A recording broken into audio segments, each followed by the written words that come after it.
Hello choir, this is a little exploration of breath, specifically for the rhythm of life, which I have in front of me. So before we start, I would like you to find a comfortable place to sit.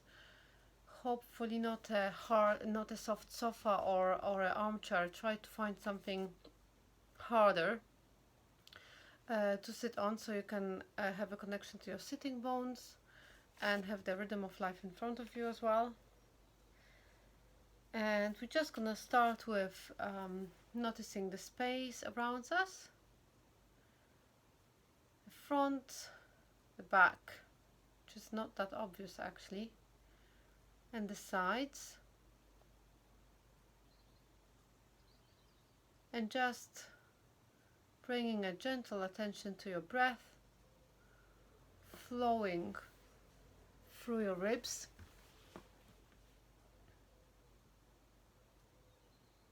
And just notice which bit of the cycle is more difficult, maybe strenuous, and which bit is a bit easier.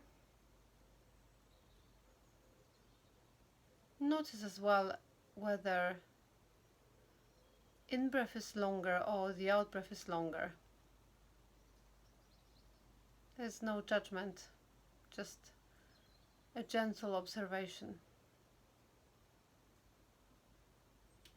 And as you're paying attention to your breath,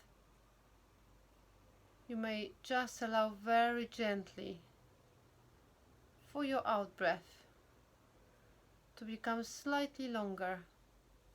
Never to the point when you feel you have to hold it, especially with your abdominals, but just asking for that, 1 second more, if it's possible, only if it's possible. And just gently breathing, excuse me, just allowing that out breath to flow a bit longer, and then rest. And not going immediately into in-breath, but just see whether you can find that second in between out-breath and in-breath. And then just allow the in-breath to happen through your nose. And then again, out breath, and then you rest gently in between. Maybe a bit longer even than the last time. And then you allow the in-breath through your nose again. And as you continue breathing like this, you may notice that the superficial muscles here, they don't really move that much. It's not about solidifying here or fixing this bit of you. It's just noticing that there will be much more movement on the sides of your ribs and at the back. If the out breath is lengthened and is allowed the space and there's a rest between, you possibly will notice that you breathe more into your back, especially between shoulder blades. And if it's not happening now, if you keep practicing, it will happen in a week or two anyway. So after that, I would like to do a little bit of something with the rhythm of life and introduce that pause, that rest. So allowing the in-breath to happen first in a normal way. So notice whether you go into your singing kind of gasping, whether you can just allow the breath to happen, the in-breath to happen. When I started down the street last Sunday, feeling mighty low and kinda mean. Rest. Suddenly a voice said, "Go forth, neighbor, spread the picture on a wider screen." And the voice said, "Neighbor, there's a million reasons why you should be glad in 4 seasons."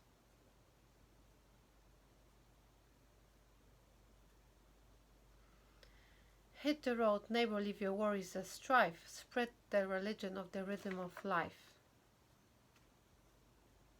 So you may notice I was leaving that pause after the end of the out breath, and each time it was slightly different.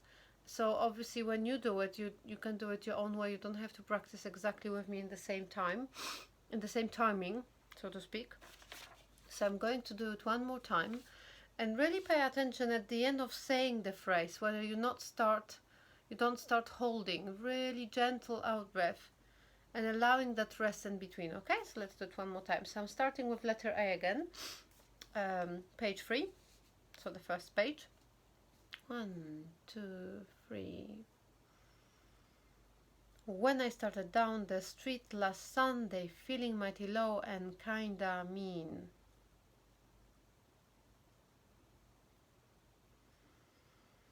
Suddenly a voice said, "Go forth, neighbor, spread the picture on a wider screen."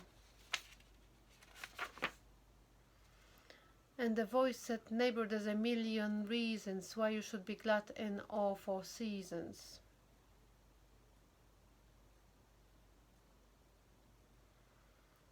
Hit the road, neighbor, leave your worries and strive, spread the religion of the rhythm of life.